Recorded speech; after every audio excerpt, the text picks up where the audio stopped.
En la época de oro del cine mexicano, hubo películas que nacieron para hacer historia y otras que la hicieron cargando secretos, tensiones y tragedias que nunca se contaron del todo. Dos tipos de cuidado es recordada como una comedia entrañable, musical y llena de carisma, pero detrás de cámaras se vivió una lucha de egos, enfermedades ocultas y un accidente mortal que quedó sepultado bajo el silencio de la industria.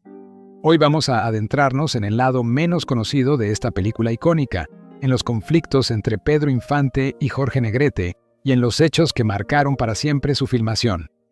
Acompáñenos hasta el final, porque esta historia no es como se la contaron.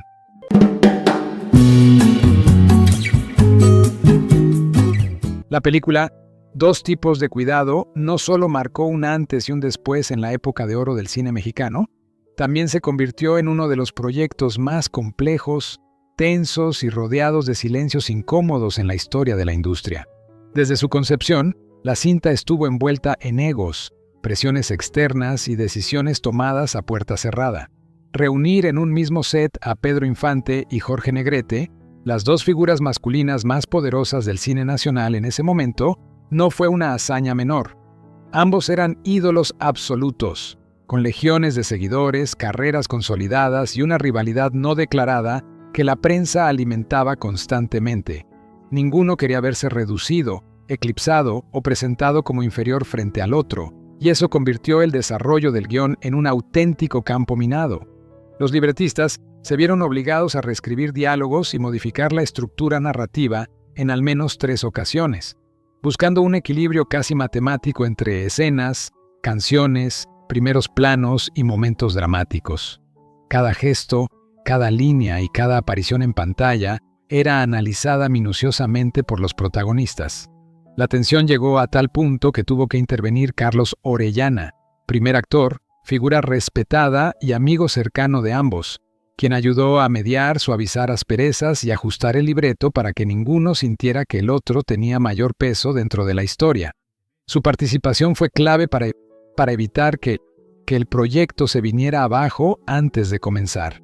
La dirección recayó en Ismael Rodríguez, quien años más tarde reconocería que Dos tipos de cuidado fue una de las películas más difíciles de su carrera. Su reto no solo era narrativo, sino humano. Mantener la armonía en un rodaje donde convivían dos personalidades fuertes, dos estilos distintos y dos visiones opuestas del estrellato. Desde el inicio se planteó como una comedia ranchera con tintes ligeros, pero pronto se descartaron elementos dramáticos más profundos por temor a romper el equilibrio y alterar la esencia del filme. Incluso el título original, Dos tipos de peligro, fue considerado demasiado agresivo, y se dice que fue el propio expresidente Miguel Alemán Valdés quien sugirió suavizarlo, lo que dio pie a rumores persistentes de que él mismo habría sido el verdadero impulsor del proyecto desde las sombras. El rodaje se llevó a cabo principalmente en los estudios Churubusco, con locaciones en Iztapalapa, específicamente en el Cerro de la Estrella, y en la zona de San Ángel, lugares que aportaron autenticidad visual pero también dificultades técnicas. Durante las filmaciones, personas cercanas al equipo aseguraron que Pedro Infante se mostraba visiblemente nervioso al compartir escena con Jorge Negrete, a quien consideraba imponente no solo por su presencia física, sino por su trayectoria y carácter. En más de una ocasión, Pedro habría considerado abandonar el proyecto, pero fue convencido por Ismael Rodríguez, quien apeló tanto a su profesionalismo como a la importancia histórica de la película. A esto se sumaron rumores sentimentales que nunca se confirmaron oficialmente.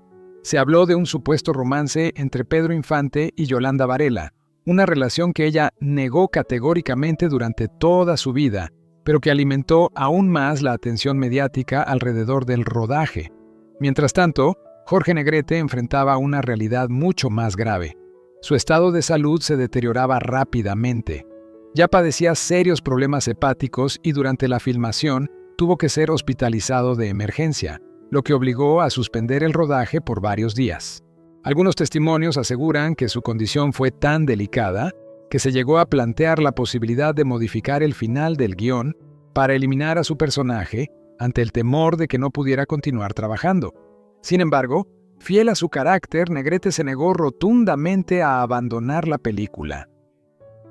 El episodio más oscuro y menos conocido ocurrió casi al final de la producción. 2 miembros del equipo técnico perdieron la vida de manera trágica al electrocutarse con cables que no contaban con el aislamiento adecuado. La muerte fue prácticamente instantánea y el rodaje se detuvo momentáneamente, envuelto en un silencio incómodo. Aunque se afirmó que el productor David Negrete se haría cargo de indemnizar a las familias, con el paso del tiempo nadie asumió formalmente la responsabilidad. Las familias afectadas intentaron buscar justicia incluso en los estudios Churubusco, pero el caso se diluyó, envuelto en influencias, silencios y acuerdos no escritos. El hecho de que Jorge Negrete fuera entonces una figura clave dentro de la Asociación Nacional de Actores contribuyó a que el incidente quedara relegado y prácticamente borrado del registro público.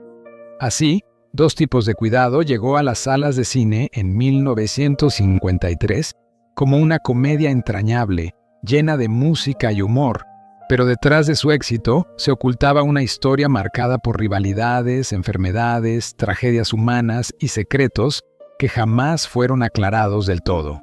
Una película celebrada por el público, pero construida sobre tensiones y sacrificios que el tiempo se encargó de sepultar, o al menos de mantener en silencio. Antes de continuar, los invitamos a suscribirse al canal si disfrutan de este tipo de contenidos donde rescatamos la historia real del cine y la televisión mexicana, con investigación y respeto por sus protagonistas. Y recuerden algo muy importante, YouTube suele dar mayor visibilidad a los videos que reciben muchos me gusta. Así que si este video les está gustando, apóyenos dejando su like. Eso nos ayuda enormemente a seguir compartiendo estas historias que no deben olvidarse. Además, quédense hasta el final, porque como siempre, tendremos una trivia especial para poner a prueba sus conocimientos sobre esta inolvidable película.